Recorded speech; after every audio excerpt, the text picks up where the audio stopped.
It's time now for On the Radar, where we ask an investing professional what they're looking at in today's markets. We're back again with Lyle Stein. He's president of Forvest Global Wealth Management.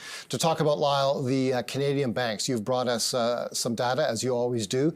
There has been lots to worry about in the U.S. financials. The U.S. regional banking crisis took the bottom out of share prices of the big ones and the small ones there. Let's bring up a graph that Lyle has shown us. What this does is show the comparison of three bank ETFs. The white line is a U.S. bank ETF, ticker symbol KBWB. The blue line is a European banks ETF traded in New York in U.S. dollars, EUFN. And the orange line is the Canadian banks ETF, XFN. Significantly, however, it's priced for the purposes of an apples-to-apples comparison in U.S. dollars. So the orange line is the Canadian bank ETF in U.S. dollars, and there you see the relative performance over the past year. The U.S. bank ETF down some 30% over that period of time. The Canadian bank ETF down about 4%. And look at the outperformance in Europe. What's going on, Lyle? Well, there's a lot of things in this chart. Number one, you see that orange line in the middle. That's the good old safe and stable Canadian bank stocks. Nice yields, low PEs, generally pretty stable investments, and they've just kind of done this. Now, you look at the European bank index, and why banks? Well, the financials are such an important part of the market. You look at the global market, it's about 25% technology, plus or minus. Banks are about 15 to 20%, but in Canada, it's 30%. And for Canadian investor, banks are important, but they're important for the world. Look at that blue line. For almost a decade, European banks have underperformed. But as interest rates began to rise and a sense of recovery took place in Europe, the European banks have had a wonderful run so far in 2023, basically going back to a little bit in 2022. They're catching up. You look at those Canadian banks traded, 12 times earnings, 3.5% yields over time. That's good, safe, and stable. You couldn't buy European banks at that level. Mm-hmm. And then you go to the U.S. banking index, and as we can see in that white line, they've been absolutely clobbered post-SVB.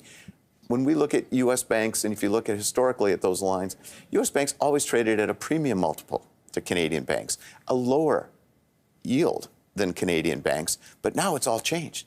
U.S. banks yield more than Canadian banks, trade at lower PEs. And so the question is going forward, are Canadian banks the place to be? Are they as safe as they've been, particularly if interest rates go up in Canada and we face potentially a more ominous recession because our central bank has to intervene? The big event, of course, and you've referenced it in the U.S. bank, in U.S. banks, was the collapse of Silicon Valley Bank. We could just bring that graph back just for a short time.